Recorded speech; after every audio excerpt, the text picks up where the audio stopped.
तो हमें लगता है कि दोनों माया हमारे लिए बाधक नहीं है। बाधक जब हम वासना का शासन नहीं कर पाते हैं, चाहे बाहर की माया हो चाहे अंदर की माया हो, तभी हम परेशान होते हैं। अगर हम वासनाओं पर शासन करके और उसको अनुकूलता दे, जैसे समाज में है, हम समाज को अनुकूलता देने की सोचे तो कोई माया नहीं, और पत्नी को अनुकूलता देने की सोचे तो कोई माया नहीं। प्रतिकूल मत होना, अनुकूल बने रहना। अभिमान करके नहीं निकल सकते हो, भगवान की देवी शक्ति है, सर झुका के निकल सकते हो। भले पति प्राणेश्वर हो उनके, लेकिन थोड़ा नम्र रहना।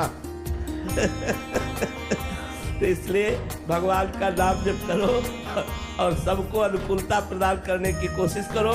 और अर्धांगिनी अपना प्राण होती है, जैसे हम अपने प्राणों का पोषण करते हैं, ऐसे अर्धांगिनी का पोषण करो। वो माया आपको बाधा नहीं पहुंचाएगी, वो आपकी अर्धांगिनी है, आपका सहयोग करेगी, आपको सुख प्रदान करेगी।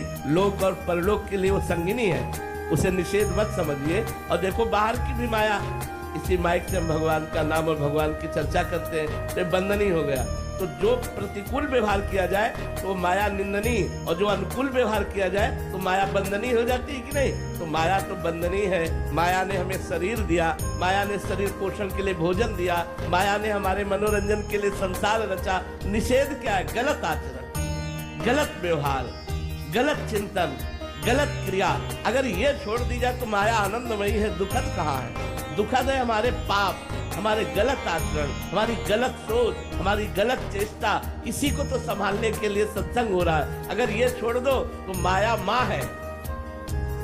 जैसे माँ अपने बच्चे को दुलार करती है, ऐसे माया हमारा पोषण करती, शोषण नहीं करती।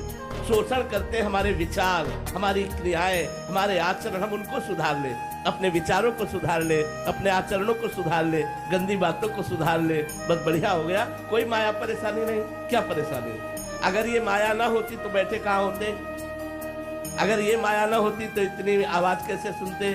अगर ये माया ना होती तो तुम प्रेमानंद की आवाज भी नहीं सुन सकते थे, क्योंकि इस ढांचे के अंदर जो तत्व है उसको तो हम जान नहीं पाएंगे। हम बाहर जो निकलेगा वो समझ पाएंगे। तो बाहर जो वाणी निकल रही वो माया से। ये वाकेंद्री भी माया है, मन भी माया है, बुद्धि भी माया है। ए भाई, माया निषेध नहीं है, गलत आचरण निषेध है, गलत चिंतन निषेध है, गलत क्रिया निषेध है। जैसे देखो, बर्फी माया है, लेकिन ठाकुर जी को भोग लगा देते तो हाथ फैलाने का मन होता है ना, ए भाई थोड़ी सी देगा हमको। क्यों? क्योंकि वो भगवान को समर्पित हो गई। तो नाथ सकल संपदा तुम्हारी, मैं सेवक समेत सुत नारी। कहाँ माया परेशान करेगी? आनंद ही आनंद हो जाएगा।